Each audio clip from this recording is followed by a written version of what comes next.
Welcome back to your next episode with me, Louise. And me, Amy. Our guest today is a psychiatrist who's written a book all about talking with your kids about sex, self-confidence and healthy relationships. More about her in a bit. But Amy, where are you with all of that? Do you use proper biological correct terminology for your kids' body parts? Yeah, I do, actually. Well done. Yeah, I mean, no front bottoms or Auntie Mary's here then. No. No, it was just, it was quite instinctive. Listen, I'm not like an expert or anything, and I feel like, Leah's written a book, hasn't she? And I'm going to be purchasing it very, very quickly because I feel like that thing of sort of like, oh, you frou-frou or your tuppence. Well, listen, put it this way. They used to say that in the 80s, so that already tells you that that's not the route that we want to be going down. So I've always used that terminology, to be honest. Yeah. So what are your... Well, so no. Were you about to... I was saying, what about you when your kids were younger? Well, when they were young, because they're in their 20s now. So, the youngest one's 15. But no, I didn't use proper word. Well, I said willy for penis, which I don't think is too terrible. But as a child, I referred to my vulva as my front bottom, and that's what we called it to the children, which is so stupid. It's not a front bottom, is it? Do you know what I mean? Yeah, no. But that's what it was called. But as I was saying in the interview that we did with Dr Lea, one of my friends calls her vulva her Auntie Mary, which is just like her own adult vulva, or her children. No, she's always called it her Auntie Mary. And I think she's stuck with that. But I hope she's not listening to this whilst driving. She's probably crashed into a tree or something. She's like, Louise, you're telling people that for. It's funny, isn't it? Yeah, it's What is the most? Have you heard of any really ridiculous names? I'll put you on the spot there. I can't think of any. I have heard some, but I can't remember them now. Auntie Mary is the pretty most up there. ridiculous. Yeah, I mean, that could be a drag queen or something, couldn't it? I know. So, and what are your thoughts around discussing sex with your children?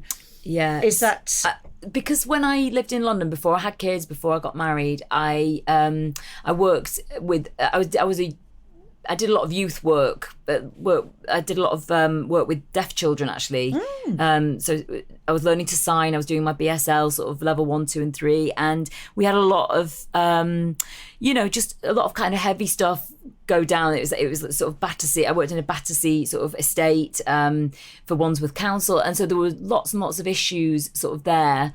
With children that sort of 13, 14, 15, a lot of disclosures, a lot of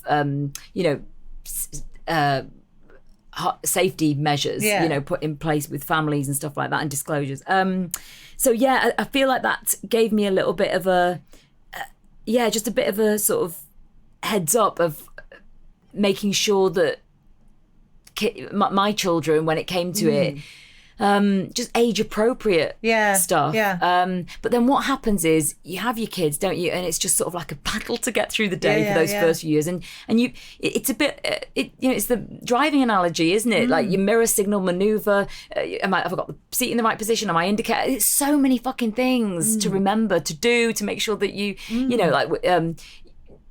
make sure that you don't make a big issue that they're not eating too much food, because you don't want that to be a big issue. Make sure that you don't make too much of an issue about screen time, because then they become everything feels like a battleground sometimes. I think that just trying to be honest and trying to be transparent. I said to my daughter the other day, I've never parented a 9-year-old before, so I don't really know what I'm doing, and it was my birthday and she was like, well, I've never been mothered by a 43-year-old before. So it's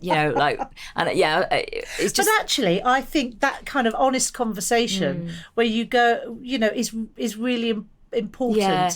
You want to protect them though, don't you? Especially when you see them getting to 10 and 11 years old. You just want them to stay innocent. It's hard, but in the long term, you need to put your big girl pants on and do it, don't you? So anybody listening now who's got young children or teenagers, and you're thinking, I'll bury my head in the sand a little bit about this and just carry on not discussing it. the interview with Dr. Lea Lis, is coming up. She's a psychiatrist and she's been working with families since the beginning of her psychiatric career. And her goal is to help all parents raise strong, secure and resilient children who become strong, secure, resilient adults. And she's got a passion for working with children and teenagers around sex education. So she's chatted to us to tell us about her book, which is called No Shame, Real Talk with Your Kids about sex, self-confidence and healthy relationships. And that's out on September the 22nd. I've just pre-ordered it on Amazon. And it's a really vital listen today, and then you really need to we all need to start having those conversations. So that's Dr. Lea Lis coming up in a moment. Well, hello, Leah. How are you? Hello. Very happy. It's always technical difficulties to start. Yeah, well, that's it's fine. like we're used to that now. Yeah, we that's are. just the COVID way. Yes. Just this, the obligatory tech fumble. But Leah, can you tell us first of all, where I'm a bit confused as to where the devil are you? I've tried to sort of look on Instagram to try and work out exactly where you are, but I'm not entirely sure. So I live in Southampton, New York, which is the Hamptons. And I have a practice here for many years. And I'm assistant clinical professor at New York Medical College in Manhattan, mostly working at a city hospital called Metropolitan. And I'm basically, you can take the girl out of Long Island, but you can't take Long Island out of the girl. So I have been a Long Islander from the start. And I do love it. Yeah. Where are you guys? We're about an hour, just under an hour outside of London. Yeah. So there was a bit of confusion because I didn't look at the email properly, and you'd said 10 a.m. EST, which of course is 3 p.m. here. So we had a little bit of a scrabble around where I went, I've got the time wrong. And that was when I was just like, well, where is she exactly? I couldn't figure it out. But and can I just check that I'm saying your name correctly? Dr. Lea Lis. Is it pronounced Lis? Is that right? Yes. Brilliant. Exactly. Good. I thought that was how it was pronounced. So And how do you pronounce your names? So I know. Louise. I'm Louise Daniels, and this is. I'm Amy, just like AMY, but it's spelt differently because my mother was insufferable. Well, to be honest with you, my mother named me Leah, and then my husband had a Princess Leia fantasy, so he calls me Leia. We'll answer to everything, right? Yeah. So now I have half my friends calling me Leah and half calling me Leia, and they're like, what is your name? And I'm like, which one do you like better? Can you tell us first of all about your work with children as regards sexuality? Oh, great. Well, Louise, I started in the field at 15, where I was working as a volunteer at Hillside Hospital, which is a psychiatric hospital with children. At an ADHD camp, I was volunteering. Wow. And then I kept going. And by 17, I was working on lax psychiatric units as a volunteer with my aunt Marie, who was a social worker. And I really loved it. And they said, well, you should be a social worker. And then my aunt's like, no way. She went to Barnard and she's like, she's going to be a psychiatrist. She's going to run this place. So with a lot of encouragement, I kept going. And then I did research on electroconvulsive therapy in children in college at Dartmouth. And I got a little scholarship to do it. And then I kept on going and was a neuroscience major in college. And then I started working at St. Vincent's at New York Medical College, which was the closest hospital to the World Trade Center, and also was the middle of the HIV/AIDS crisis, was the main hospital for all of that. So I was the tail end of that when people were still kind of getting very sick, but the whole treatments were changing. Saw a lot of single sex or homosexuality, and really developed a passion for this idea of families are made up of so many different types of people. And then I started working with a lot of adopted families, and it just kept going. And so now here I am. The Me Too movement started, and I said, well, this is all because they were never raised right. The answer is the children, and we need to the manners, we teach them how to hold a knife and fork, but we don't give them bubkis else about how to behave in a sexual, in sexual relationships. And we just leave them to their own devices. And so they find out from pornography, which is not exactly the right way to learn how to treat someone. So, then I got to be in my bonnet, and I wrote this book, No Shame, Real Talk with Your Kids. Which is out on the 22nd of September. And, yes. Yeah. And so who is that book for? Is it for parents or? Yes, it's a parenting book. So it's really to help parents raise children. And at its heart, it's a book about communication. So how do you communicate with your children about sex and sexuality? How do you face your own, how to take the shame and blame out of your game, And then, when you do that, how do you pass down all this wisdom and really help them, develop their own healthy relationships and also protect them from being assaulted or assaulting or STDs or pregnancy? But it's not about fear mongering. It's really about pleasure, consent, healthy relationships, communication skills, and also just dealing with your own awkwardness. Yeah.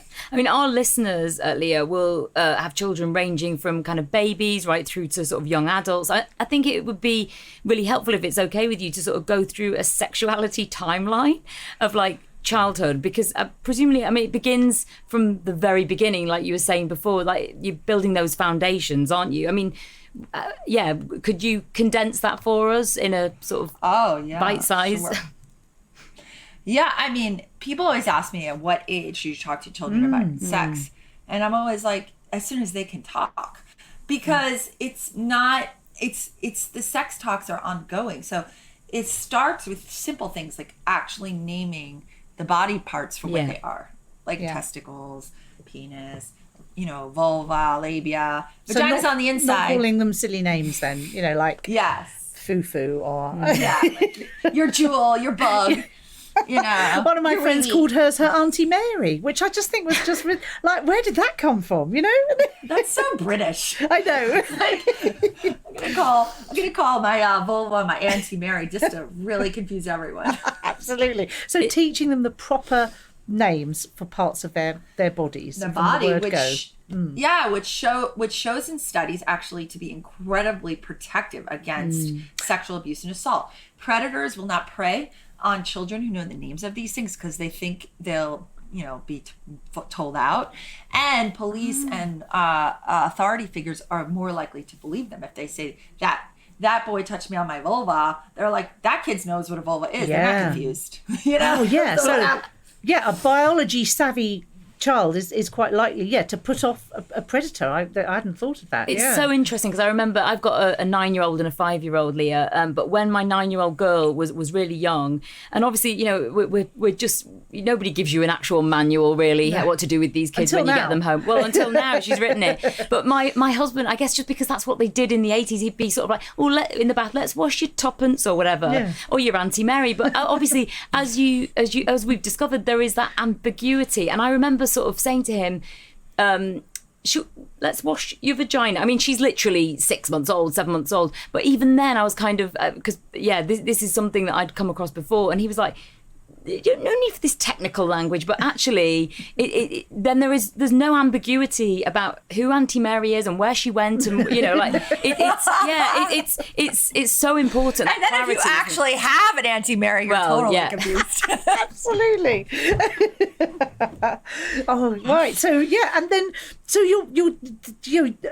so we need to call body parts by their proper names, from the word go. No silly names. And it builds up. Then it's then it's, now you can think about teaching about hygiene, right? How to wipe properly for a boy, how to remove the foreskin and clean it. And then you keep on going. Then it's about how are babies made. Yeah. And you should never lie to your kids about that. Just be factual. And when they're really young, they don't know anything. So your awkwardness is all they see. So you just, as soon as you think they're ready to handle it, you're getting out the books. It's not the stork. You're going through sperm, egg, just like a seed in a plant, just like you see, if you ever go on a farm and they ever have a chance to see something being born, it's just natural. This is how babies are born. This is they're in the uterus, they're not in the stomach. You know, they come out the vagina.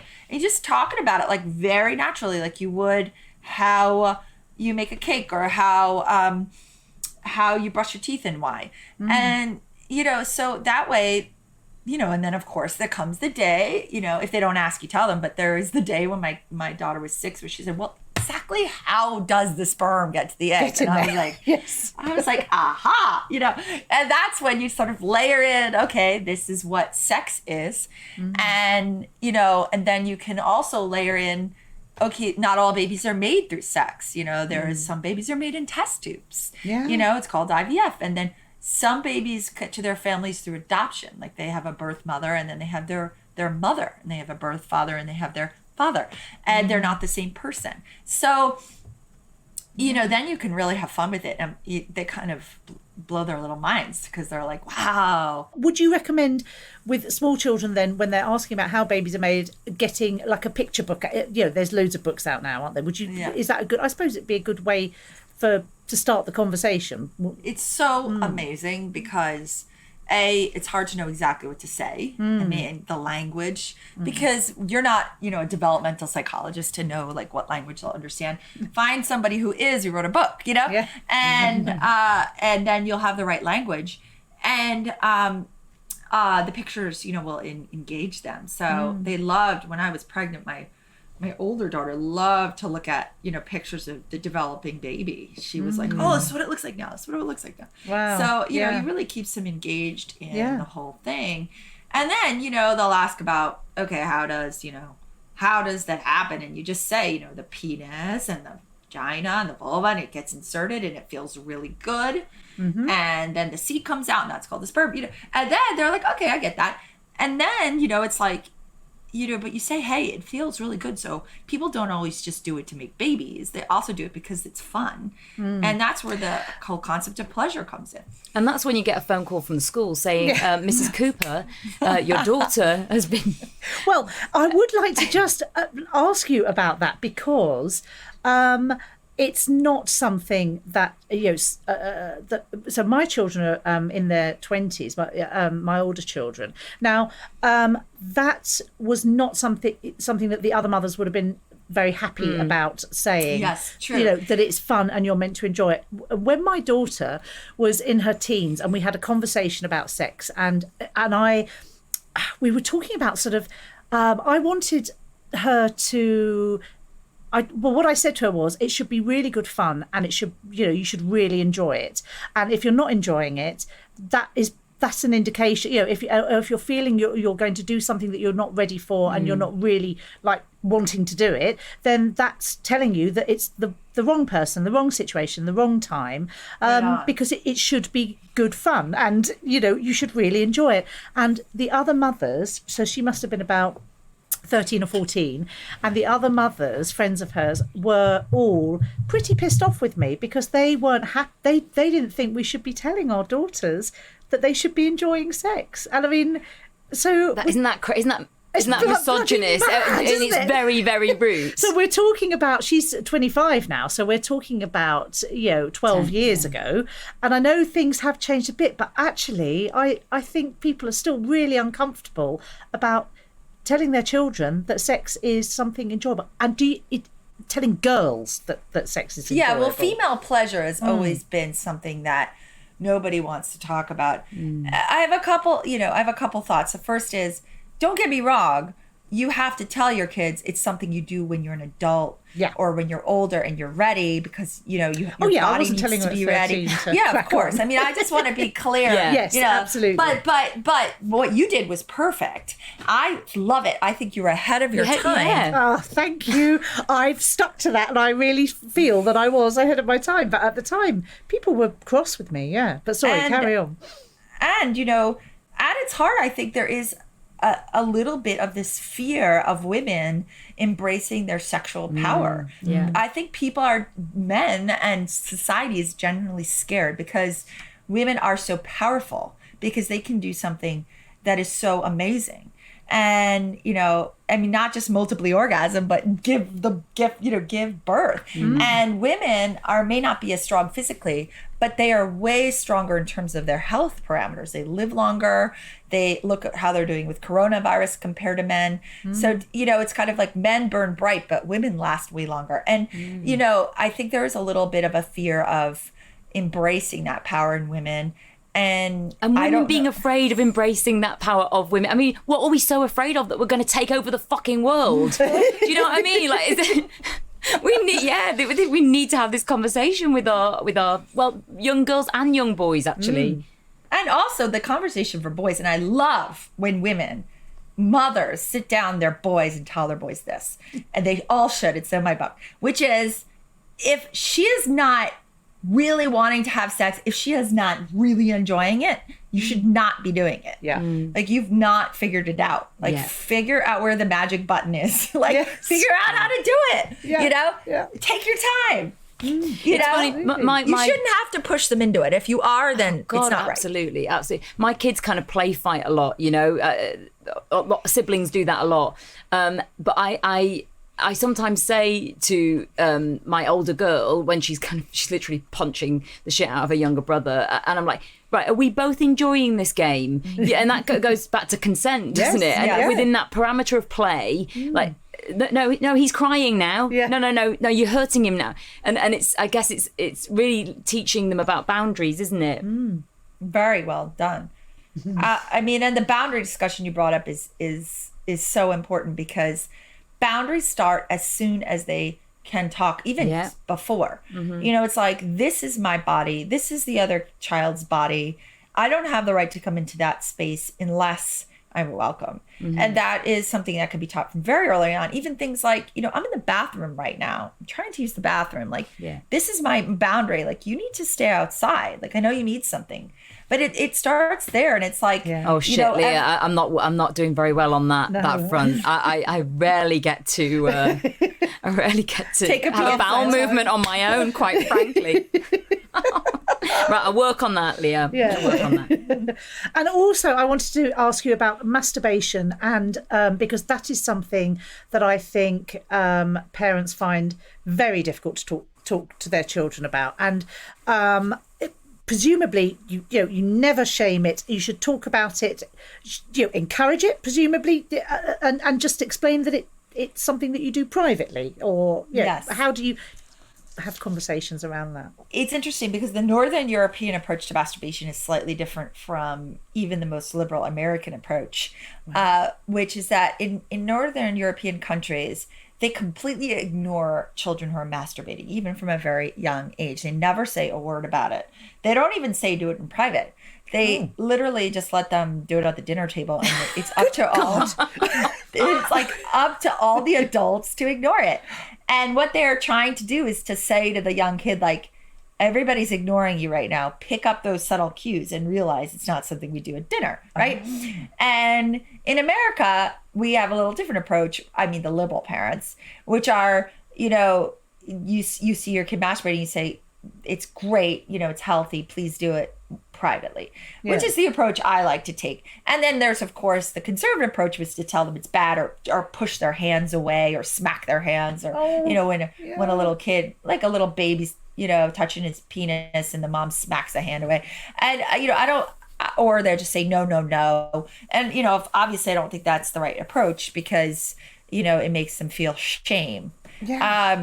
So, I like the middle ground. I think that's the right way. But that, of course, means you have to give your kid privacy and knock, because the last thing you want to do is to walk in on them. So, respect the child's boundaries. If they're in there on their own and you're not sure what they're doing, don't try to catch them. Just knock and be like, well, I'm coming up. Or be like, I'm coming up the stairs now, and, give them some time to figure out what how to end the situation they're in. And I think that's, give them plenty of time to explore their bodies, because it's only through self-exploration can you ever really teach anybody else how to please you. And it's also the foundation of sexual pleasure. So I can't tell you how many kids in my practice have never masturbated, girls. It's crazy. I'm just like, 15, 16, and they're having sex and they still have never masturbated. Is that because they've been told that it's a naughty, dirty thing to do? That's why they've never done it. Yeah, they've never been given license, or they've told them it's, or like they'll say things to me like, well, why would I try to do that to myself when I get someone to do it for me? And I'm like, because they will have no idea what to do if you don't know what to do. I'm really surprised by that because I assumed that it was just something that like a natural everybody did naturally thing, from being quite sort of young, But I'm just going to tell you another quick story. I don't want to make it all about me, but my younger child, when he had sex education at school in year 6, so he was 10 or 11, and he came out and. I don't know what was said. He didn't come out as a homosexual. No, he came out of school. Okay. Yeah. And I don't know what had been said or how it had been said, but he was under the impression, first of all, that girls don't masturbate, but boys do, and that boys need to masturbate and need to have sex, but girls don't, and they don't really enjoy it. So I had to, obviously, I literally stopped him in the street, set him straight. But then I WhatsApped the mums that are, my friends who had girls, and I said, just a heads up, I don't know, this is what Ned's come home saying, so you might want to talk to the girls, but they were all, the impression I got was that they were all quite happy that their girls had been told that they shouldn't be masturbate, that they don't masturbate. They don't need to have... Which, wow. I mean, and that wasn't that long ago. That was like 5 years ago. So... this reminds me of the sex ed class in the Wonder Years with the gym teacher. I mean, do you remember that when he... but I have to say, like, that's terrible. I know. Oh my God, these poor young girls. But also, I said to him at the time, I said, everybody masturbates. And I said, and people might not want to talk about it, and that's up to them. But if they say they don't, they're lying, because they do. Everybody does it. So there we go. But now you're saying that you're, coming across girls who don't. So that's what I meant. But that's what really surprises me, because I just thought, well, everybody does, and people just lie about it because they're ashamed, or, Yeah, well, there are girls who don't, and unfortunately, these are the same girls who have a lot of problems having orgasms later on. And they also are the same girls who are having sex for the wrong reason, I find. Right. Like most of them are having sex because they want attention and not because they're getting anything from it, because, they're complaining to me that it hurts or it's not right. And I think it's all this culture of shame and that how much they've internalized. I think there's going to be so many people listening to this who are sort of maybe having those, just those little aha light bulb moments. So this is what it's about, isn't it? I guess talking about this, making it just part of the conversation. I know it'd probably be excruciating for you to have that conversation all of a sudden now with a 15-year-old when you've never mentioned it before. But that's the problem. And, this is what I'm trying to change. It's like, your first sex talk should be at 12 or 13. I mean, this should have been going on from the start. So, and also, I'm very sex positive, as you can imagine, as a parent. And I sit my kids down and talk to them about, I talked to my 10-year-old about menstruation the other day, and she had no recollection of it. She was like, what are you talking about? I was like, how many times have we talked about this? I'm like, it's amazing to me how many times you have to say the same thing before it goes through, before it clicks through. Yeah. So you can't just be like, oh, I checked that box, I'm good for another 5 years. No, you've got to keep on having those conversations. And so, and then can we also talk about conversations? How do you have conversations around sort of body positivity, other things that come up, like sexual orientation, gender identity? Is it just about just being honest all of the time and just being open and having those conversations? Well, Louise, it sounds like you do a lot of that already, but I also think it's about finding role models. I always say, like, children learn the most from role models. So if you have, a gay couple in your community that you like, have that couple take your kid out to breakfast, to lunch, whatever, and explain to them how they came to be gay. Like, you know, like, did they know it when they were little? Like, how did they, you know, this is a teenager, obviously not like a 6-year-old, but like, you know, and or a 12-year-old, whatever is perfect time, you know, and just say like, this is my story. And like, then I've met this man and I fell in love and we got married or whatever the story is. And it's like, they'll learn from seeing in the community positive role models of different types, adopted kids. You know, you want to try to expose them if you can to actual humans, because that's the most relatable. But obviously you can't always do that. But if you can, you know, that's the best way. Now, if you can't, because you don't have access to that, it's like, okay, then it's about maybe buying a book with a character that has that, you know, person in it. Or it's just about watching a documentary, you know, about a certain kind of thing, like, you know, or talking about Elton John and his husband and 2 babies and how he, you know, his journey. Like, you know, you could just talk about it and use examples. And normalizing it. So I suppose that's, you know, okay. Because, you know, children have, you know, more freedom to explore sexual orientation and gender identity now than they did, you know, like when I was younger. And with and that, I always try to take the gendered language out of my discussion about their future partners. Right. So I'll say someday when you get married to your husband or wife, I'll say things like your future partner. I try not to say boyfriend or girlfriend. I try not to say, you know, I really try. And then, you know, one time I said, one day when you marry your prince, and then I said, or princess, because I realized I said it. How old are your kids, Leah? 7 and 10. 7 and 10, both girls. Yeah, and my older one said, it's definitely going to be a prince. And my other one said, I'm never getting married. That was so funny. And the clients that you have, do they range in age and gender? Yeah. Yes. I've seen it all.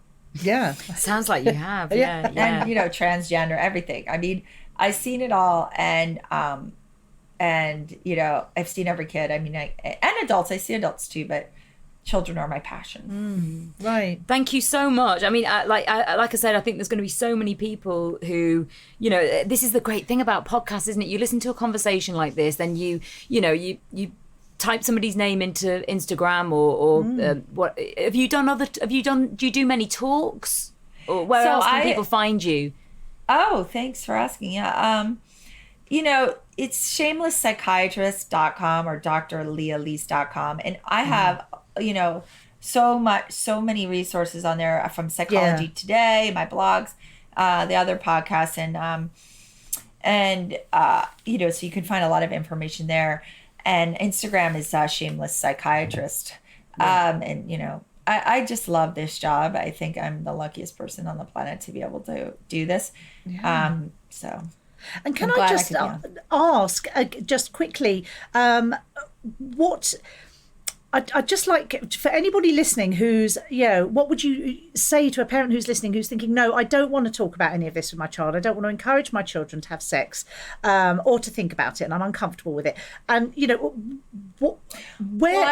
how is that harmful, you know? I can give you, you know, children who aren't given adequate sex education are much more likely to get an STT or be pregnant.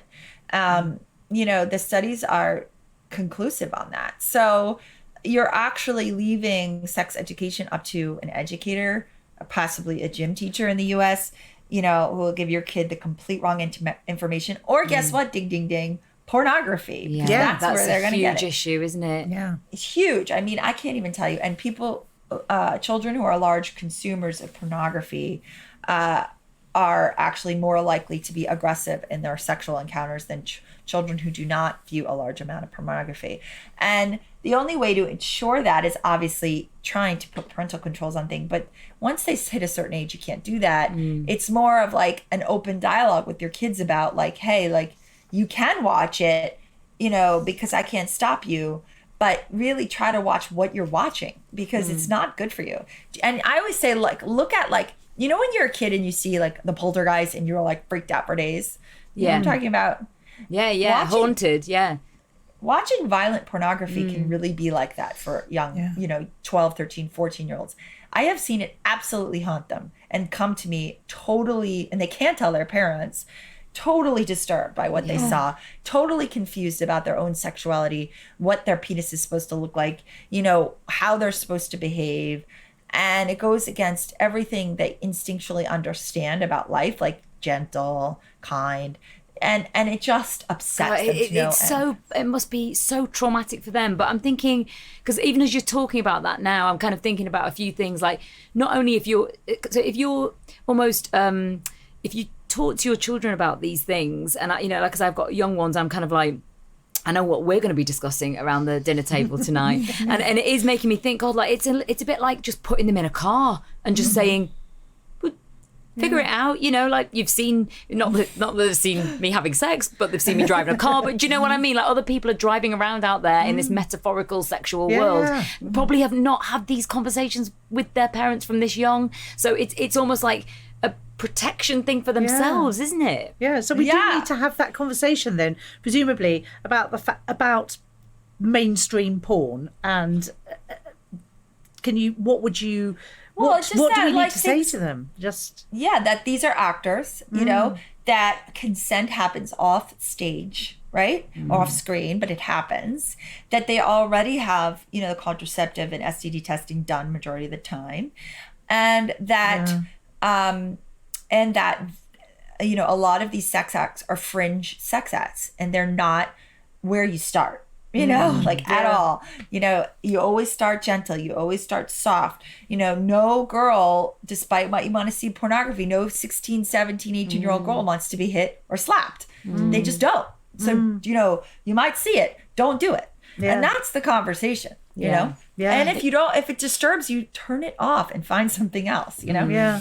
Yeah. I actually bumped into a friend of mine. I won't name them and shame them. She's a governor at a secondary school, and she was saying that the amount of girls who have like rectal injuries. I don't know why I'm whispering, because I've got a microphone right near my body, and it's sort of like because they don't. Because boys watching porn and it's anal, and then the girls are like, if they don't do that, then they're X, Y, Z, and it, you know, like it's a mess, isn't it?